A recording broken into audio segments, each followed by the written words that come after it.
a cop, car too. I had a cop ask me a question one time. A cop asked me a question one time. He goes, you know, count backwards from 67 to something. I go, hell, I can't do that sober. Yeah, you're gonna have to try something else. Yeah. Okay, you want to backwards. Yeah. So artistic value of your film. Autistic value? Yeah. Well, probably work better to have the sunlight coming towards you, so I'll stand over here. Like this. You really want this spelling in my Yeah, now here's the thing. You don't have to like answer every question. That is just to help you think about stuff. If you think about a funny story, don't worry, just kind of go into it. Well, I mean, the funny stories will come, I guess, and I think you really need to do this when we got a bunch of guys together drinking beer. But you know, my name's John Kyle, okay? Right. And played rugby with the Bombers for 22 years, and 19 of those years were on the first side. I played for probably every team in St. Louis, one time or the other, on a trip or something. Rugby basically has been my life, and that's where my friends are, and that's what's so special about the Bombers. Sterling Hayden was probably my biggest inspiration to play rugby, and he was my high school teacher, and he's the one that got me out to play rugby.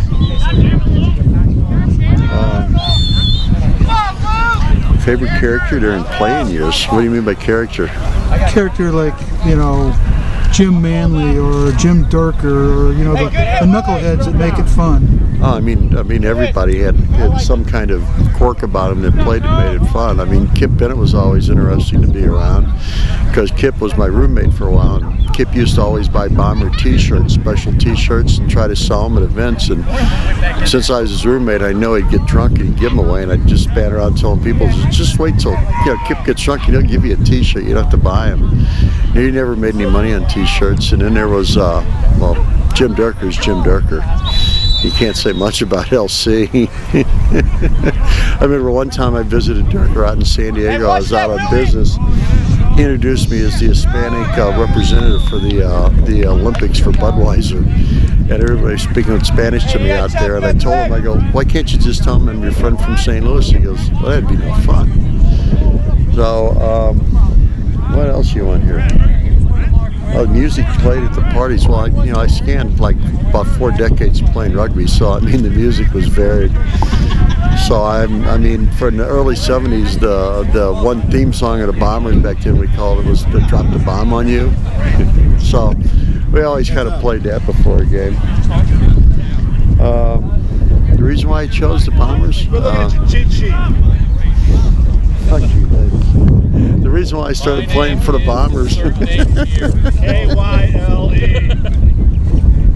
The reason why I started playing for the Bombers, when I was a kid growing up, I lived close to Forest Park, and started watching the Bombers playing rugby back in the early '60s when I was a younger kid.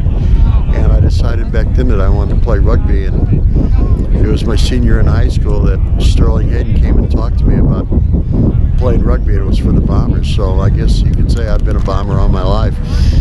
He was a teacher, right? He was my high school teacher. Yeah, he taught me all the good stuff.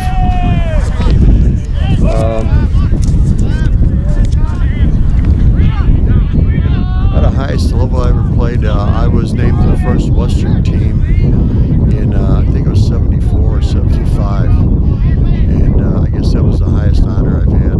Played with the Missouri side for at least 10 years, 12 years. So I played I was able to play rugby in a lot of countries. I played over in Europe 3 or 4 times. So tell me about that. What teams do you recall playing against in Europe? I played I played with the Hornets on one trip. I played with the Royals on the one trip. And the most memorable trip, I guess I was 22, and I played with Mill Creek Valley. We went over on a tour. Yeah, it was a side put together by Ted Harris in North St. Louis. Sorry, it was a side put together by Ted Harris and North St. Louis, and we went over there, and we got there a little bit before the 1st of September, and there was a band on playing rugby, and in England, you couldn't play, and it still is, you can't play rugby until 1st of September. So we ended up having to go over to the continent. We played 2 teams in Belgium, and then we played a team in Holland, and we won 2 games and tied 1, and then we got back to England and we lost decisively in the 2 games we played over there. But that was a trip. I guess I was 22 over there on the trip, and that was the first time I'd ever been in a plane. We went over there, and thankfully we had a guy that collected beer cans and went along with us.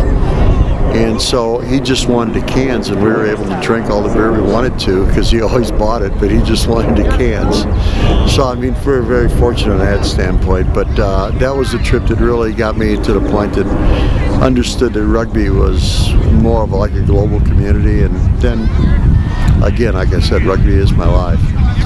You're able to have friends all over the world and places to stay and people to see wherever you want in the world. So, rugby is a very good game. We'll talk about that. The guys you played with before, I know you've gone and visited them. Tell me. Yeah, I just came back. I was in New Zealand for the World Cup in 2011, and Dan Ward and I went down there. In fact, a bunch of us went down there and saw some people we hadn't seen for 25, 30 years. There was Paulie. Stayed with him. He was 21 when he moved over. He stayed with our family when he got here.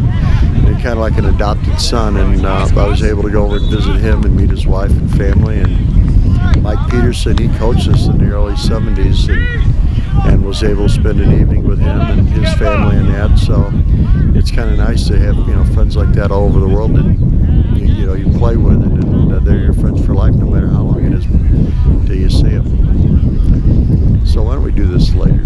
We'll continue on later. Yeah, I think we got some good stuff. Yeah.